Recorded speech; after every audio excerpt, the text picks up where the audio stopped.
আমাদের বৈষম্য বিরোধী আন্দোলন হয়েছে, বৈষম্য বিলোপের ব্যাপারে কোনো কমিশন হয়নি, বরঞ্চ গত 1 বছরে বৈষম্য আরও বৃদ্ধি পেয়েছে। দারিদ্র্যের সীমার নিচে 30 থেকে 35 লক্ষ মানুষ নেমে এসছে। আগামী 6 মাসে আশঙ্কা আরও নাকি 8 থেকে 10 লক্ষ মানুষ দারিদ্র সীমার নিচে বাড়বে। আমাদের কর্মসংস্থান বাড়েনি, বিনিয়োগের অবস্থা শোচনীয়, মাত্র রেমিটেন্সের ফ্লোটা কিছুটা আমাদেরকে বাঁচিয়ে রাখছে। সরকার চেষ্টা করছেন কিছু ম্যাক্রো ইকোনমি, কিছুটা স্ট্যাবিলিটি আনার জন্য।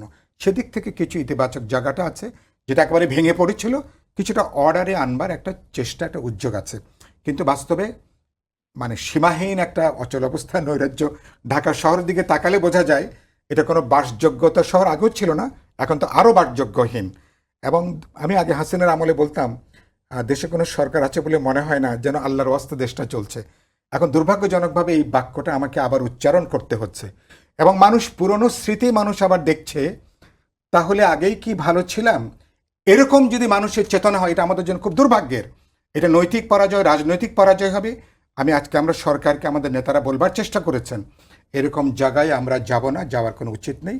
সুতরাং সরকারকে, যেটা দুই ভাই চমৎকার করে উল্লেখ করলেন, বিচার এবং সংস্কারের প্রক্রিয়া, এর সমাধান কি?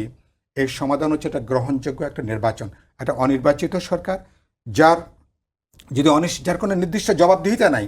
যদি এভাবে চলতে থাকে, আমি আজকে আশঙ্কা করেছি আরও নৈরাজ্যের ঘটনা ঘটবে, বিশৃঙ্খলা ঘটবে, এবং আমাদের জাতীয় নিরাপত্তা গত 53 বছরের মধ্যে সবচেয়ে বড় ঝুঁকির মধ্যে এখন। এটা আমাদের রোহিঙ্গাদেরকে নিয়ে, তারপরে আমাদের পার্বত্য 3 জেলার সংকট, ভারত যেভাবে ধারাবাহিকভাবে পুষেন করছে, পুষেনটা কত লোক ঢুকালো হচ্ছে গুরুত্বপূর্ণ। ওরা একটা রাজনৈতিক বার্তা দেবার তারা কিন্তু তাদের একটা চেষ্টা আছে।